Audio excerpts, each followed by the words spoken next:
Handloom saris అనగానే గుర్తుకొచ్చేవి Savitri handlooms. ఇప్పుడు జూబ్లీహిల్స్ లో గొప్ప ప్రారంభం. నమస్తే, నేను Keshav. Welcome to Suman TV. ఆంధ్రప్రదేశ్లో భారీ వర్షాలు అతలాకుతలం చేస్తున్నటువంటి పరిస్థితి. అందులో ముఖ్యంగా మహానగరంగా చెప్పుకునే విజయవాడ ఇప్పుడు అల్లాడిపోతుంది. ఎక్కడ చూసినా కానీ కాలనీలన్నీ నీట మునిగాయి.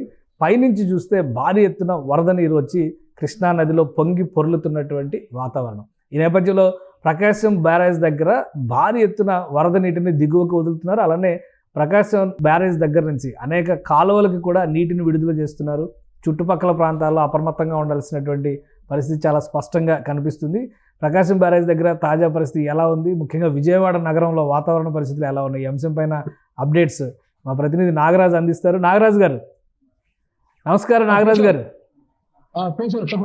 విజయవాడ పరిస్థితి ఏంటి? నిన్నటి నుంచి రెడ్ అలర్ట్, హెవీ రైన్స్, గత 20-30 ఏళ్లలో లేనంత స్థాయిలో వర్షపాతం నమోదైంది అన్నారు. ఇప్పుడు తాజా పరిస్థితి ఏంటి? ఏమన్నా తగ్గుముఖం పట్టిన దాఖలాలు కనిపిస్తున్నాయా? ప్రస్తుతం తగ్గుముఖం పట్టిందంటే ఈ వరదల గురించి మాట్లాడుకునే ముందు కేశవం మనం బ్రహ్మంగారి కాలజ్ఞానం గురించి మాట్లాడుకోవాలి.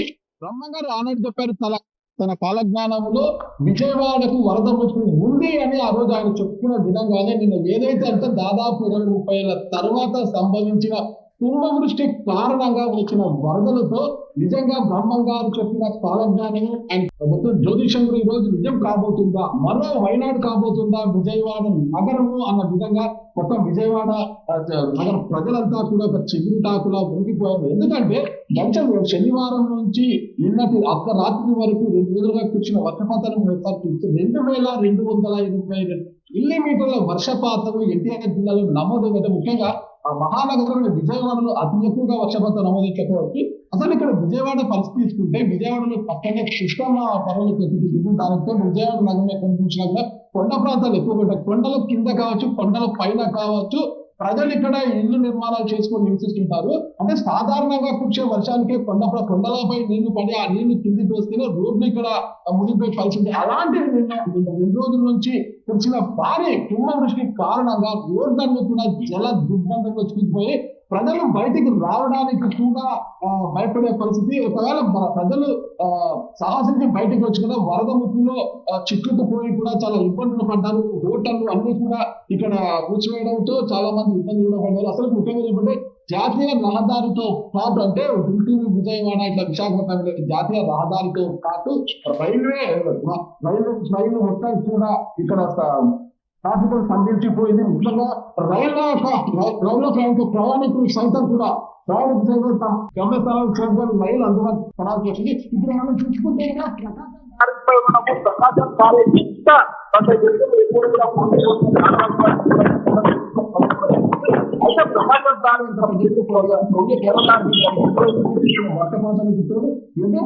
తెలంగాణ రాష్ట్రంలో ఖమ్మంలో కూడా భారీ వర్షం కురవడంతో దిగువ ప్రాంతాలకు తల్లి వసూలతో మొత్తం కూడా ప్రకాశం బ్యాలెన్స్ కూడా ఇల్లు కూడా మారిపోయింది. మొత్తం 6 లక్షల క్యూసెక్కులకు పైగా దిగువడంతో మొత్తం 70 కోట్లు వచ్చేసి 6 లక్షల క్యూసెక్కుల దిగువడంతో ఇక్కడ అంశాల నీళ్ళతో సముద్రంలో వెళ్ళి కలిసి నీరంతా కూడా ఒక మీరు తీసుకుంటే మహానగరంగా పేరొందిన విజయవాడ మాత్రం గత 2 రోజుల నుంచి ఒక చిగురుటాలుగా వణికిపోయింది. ముఖ్యంగా మొగరాజపురం కావచ్చు, కనకదుర్గమ్మ గుడి ప్రాంతం కావచ్చు, ఈ సభైల ప్రాంతం కావచ్చు, ఇవన్నీ కూడా నీటిమయపడిపోయి ఈ కొండ ప్రాంతాల పైన కావచ్చు, కొండల కింద కావచ్చు ప్రజలు నివాసం ఉండడంతో నిన్నటి రోజు కూర్చున్న వర్షాలకు మొన్నటి రోజు కూర్చున్న వర్షాలకు పైన ఉన్న పంటరాలు చుట్టుపడడంతో మొగరాజపురం ఇంటిపై పడి 5 మంది మృతి చెందిన సంఘటన కూడా మనం చూసాము. అంతేకాకుండా ఎక్కడ కొత్త కబేలా కాలని మొత్తం ఎక్కడ చూసినా కూడా నీటిమయం ఇప్పటికీ కూడా ఇప్పుడు ముఖ్యంగా విజయవాడ నగరంలో సాధారణంగా ఎక్కడైనా కూడా రోడ్లన్నీ హైట్గా ఉంటాయి, మొత్తం కాలంలో చాలా తక్కువ ఉంటాయి. కానీ విజయవాడ మహానగరంలో ఎక్కువ కారణం వల్ల కాలువలు ఎత్తైపోయి రోడ్లు దిగువ భాగం ఉండడంతో నీళ్ళన్నీ కూడా మొత్తం రోడ్ల పైన పడించడం జరిగింది. 2 రోజులు అంటే నిన్నటి అర్ధరాత్రి నుంచి కూడా రోడ్లపై ఉన్న నీళ్ళు తగ్గుతుంది. ఇప్పుడు తగ్గుతుంది, రెస్క్యూ చర్యలు కూడా చేపట్టారు. ముఖ్యంగా రాష్ట్ర ముఖ్యమంత్రి చంద్రబాబు నాయుడు గారు కూడా మొత్తం కంట్రోల్ కూర్చొని అధికారులకు దిశానిర్దేశాలు ఇవ్వడం కూడా ఎక్కడైతే వరద నష్టం ఎక్కువ అక్కడికి మొత్తం అధికార బృందాలంతా పంపించి అప్రమత్త చర్యలు తీసుకోవడము. మరోవైపు విజయనగరంలో పురపాలక శాఖ మంత్రి నారాయణ కూడా పర్యటించి ఎప్పటికప్పుడు ప్రజలను అప్రమత్తం చేసి ముందుకు పోయారు. జలది దిగ్బంలో ఉనికిపోయిన కాలంలో ఆయన పర్యటిస్తూ కూడా మొత్తం కూడా ప్రజలకు ఒక ధైర్యాన్ని నూరిపోశారు. మొత్తం అధికారులంతా కూడా అప్రమత్తం చేశారు. విద్యుత్ సరఫరాలకు అంతరాయం కలిగింది, రోడ్లను జరుగుతున్న ప్రజలు అప్రమత్తంగా ఉండడం నారాయణ గారికి ఇతరులకు అధికారులు ఇచ్చారు. ముఖ్యమంత్రి ఎప్పటికప్పుడు అధికారుల నుంచి మంత్రుల నుంచి కూడా సమాచారం సేకరించి అందరినీ అప్రమత్తం చేసే పనులు ఉన్నారు. రైట్ నాగరాజు గారు, ఇంకొకటి ఎగువ నుంచి వరదలు చాలా పెద్ద స్థాయిలో వస్తున్నాయి. అటు పాలేరు కానీ, మున్నేరు కానీ, ఇంకా రకరకాల వాగులు ఖమ్మం జిల్లా పరిధిలో నుంచి పెద్ద ఎత్తున పొర్లి వస్తున్నటువంటి పరిస్థితి ఉంది. ఒకవేళ ఫ్లడ్ లెవెల్ పెరిగితే విజయవాడ ప్రకాశం బ్యారేజ్ దగ్గర కానీ దిగువ ప్రాంతాల పరిస్థితి ఏంటి? ఫ్లడ్ లెవెల్ పెరిగిపోయినా ఇప్పటికి చర్యలు తీసుకునే పరిస్థితి ఉందా అంటే లేదు. ఎందుకంటే మొత్తం కూడా ఈ కాలువలన్నీ కూడా ఎగువ భాగంలో ఉండడంతో చాలా ఇబ్బందికర పరిస్థితి ఉంది. ఫ్లడ్ లెవెల్ పెరిగితే మాత్రం ఖచ్చితంగా బ్రహ్మగారి కాలజ్ఞానం నిజం అవుతుందా, మరో వైనాడు విజయవాడ ప్రాణంగానే ఒక భయానక పరిస్థితి మాత్రం ఉంది.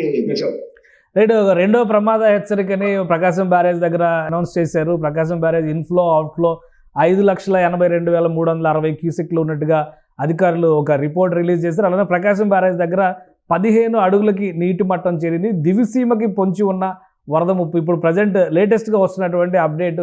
కాబట్టి దిగువకి పెద్ద ఎత్తున నీరు వదలాల్సినటువంటి పరిస్థితి ఉంది. కాబట్టి ప్రకాశం బ్యారేజ్కి దిగువన ఉన్నటువంటి ప్రాంతాలు గతంలో చూస్తే ఆవనిగడ్డ కానీ, నాగాయలంక కానీ ఇవన్నీ కూడా చాలా ఎక్కువ ఎఫెక్ట్ అయ్యేటువంటి అవకాశం ఉంటుందని అధికారులు హెచ్చరికలు జారీ చేస్తున్నారు. ఆల్రెడీ రెండో ప్రమాద హెచ్చరికని అక్కడ అనౌన్స్ చేశారు.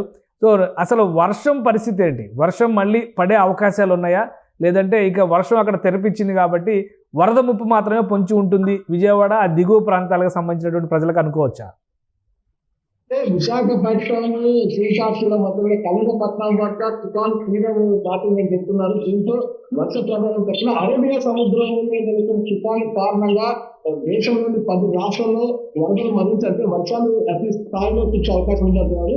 ప్రస్తుతానికైతే విజయవాడలో వర్ష ఉధృతి తగ్గింది. తగ్గడంతోనే ప్రజలు కాసింత ఊపిరి తీసుకొని రోడ్లపైకి వస్తున్నారు. అధికారులు కూడా చేపట్టి నీటినంతా కూడా కాలువలో తరలించే ఏర్పాట్లు అయితే చేస్తున్నారు. ప్రజలకు అవసరమైన అన్ని ఏర్పాట్లు కల్పించే పరిస్థితులు ఉన్నారు.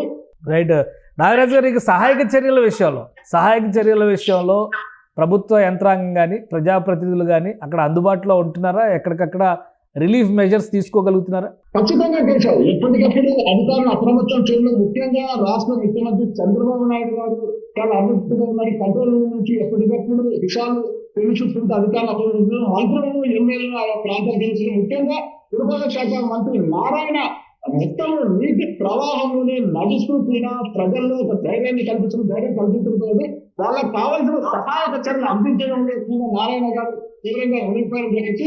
మరోవైపు అధికార యంత్రాంగం అంతా కూడా నీళ్ళలోనే అలాగే నడుస్తూ జల దిగ్బంధంలో ఉన్న కాలనీలకు వెళ్తూ ప్రజలకు సహాయ సహకారాలు అందించే ఏర్పాట్లు చేస్తున్నారు. రైట్, థ్యాంక్ యూ నాగరాజు గారు అప్డేట్స్ అందించినందుకు. విజయవాడ పరిసర ప్రాంతాల్లో ప్రకాశం బ్యారేజ్ దగ్గర రెండో ప్రమాద హెచ్చరికని అనౌన్స్ చేయడం, దిగువ ప్రాంతాల్లో జాగ్రత్తలు తీసుకోవడం పైన అధికారులు ఫోకస్ పెట్టారు. అలానే ప్రజాప్రతినిధులు అందరూ కూడా దాదాపు బాధిత ప్రాంతాల్లో పర్యటనలు చేస్తున్నారు. ముఖ్యంగా కొండ చర్యలు విరిగిపడినటువంటి ప్రదేశాల్లో మున్సిపల్ శాఖ మంత్రి నారాయణ, ఎంపీ కేశినేని శివనాథ్ వీళ్ళందరూ కూడా అక్కడ పర్యటన జరుపుతున్నారు. అలానే ఆంధ్రప్రదేశ్కి సంబంధించి పౌర సరఫరాల శాఖ ఒక కీలకమైనటువంటి ప్రకటన చేసింది. సెప్టెంబర్ 24 నెలకు సంబంధించినటువంటి ప్రజా పంపిణీ సరుకులకి సంబంధించి ఈ వరద ప్రాంతాల్లో కూడా ప్రత్యేక ఏర్పాట్లు చేయాలని చెప్పని డిసైడ్ చేసింది. అక్కడ ఇబ్బందులు పడుతున్న వాళ్ళు ఎవరైనా కానీ స్థానిక యంత్రాంగాన్ని, అలానే రెవెన్యూ సిబ్బంది, ఎన్డీఆర్ఎఫ్ సిబ్బంది నిరంతరం ఆయా ప్రాంతాల్లో పర్యటనలు జరుపుతున్నారు. వాళ్ళ నుంచి అత్యవసరాలు, నిత్యావసరాలు అవసరమైనప్పుడు అధికారుల్ని అడిగితే సహాయం ఖచ్చితంగా అందిస్తారని చెప్తున్నారు. అలానే రైళ్లకి సంబంధించి కూడా చాలా తీవ్రమైనటువంటి ఇబ్బందులు ఎదుర్కొన్నారు. దాదాపు 24 నుంచి 30 రైళ్లని ప్రస్తుతం రద్దు చేసినటువంటి పరిస్థితి. మహబూబాబాద్ లైన్ పూర్తిగా డ్యామేజ్ అవడంతో ఆ దిశగా రాకపోకలు మొత్తం కూడా స్తంభించాయి. అలానే ఖమ్మం జిల్లాలో వాగులు పొంగి పొర్లుతున్నటువంటి నేపథ్యంలో కార్లు కొట్టుకొస్తున్నాయి. కోదాడ పరిసర ప్రాంతాలకి 2 కార్లు కొట్టుకొచ్చినట్టుగా సమాచారం అందుతోంది. అయితే కోదాడకు చెందినటువంటి వాసి ఒక అతను చనిపోయినట్టుగా, అందులో ఆ కారులో మృతదేహం ఉన్నట్టుగా గుర్తించారు. మిగతా వివరాలు తెలియాల్సినటువంటి అవసరం ఉంది. అలానే రెండో కారుకు సంబంధించినటువంటి సమాచార సేకరణ పైన కూడా అధికార యంత్రాంగం దృష్టి పెట్టింది. ఇటు తెలంగాణలో, అటు ఆంధ్రప్రదేశ్లో ముఖ్యంగా సరిహద్దు గ్రామాల్లో భారీ వర్షం, భారీ వరద ముప్పు పొంచి ఉంది. కాబట్టి ఆయా ప్రాంతాల ప్రజలు మాత్రం క్షణక్షణం అప్రమత్తంగా ఉండక తప్పని పరిస్థితి ఎదురవుతోంది. సుమన్ టీవీలో మీ పర్సనల్ అండ్ బిజినెస్ ప్రమోషన్స్ కోసం కింది నెంబర్కి కాంటాక్ట్ చేయండి.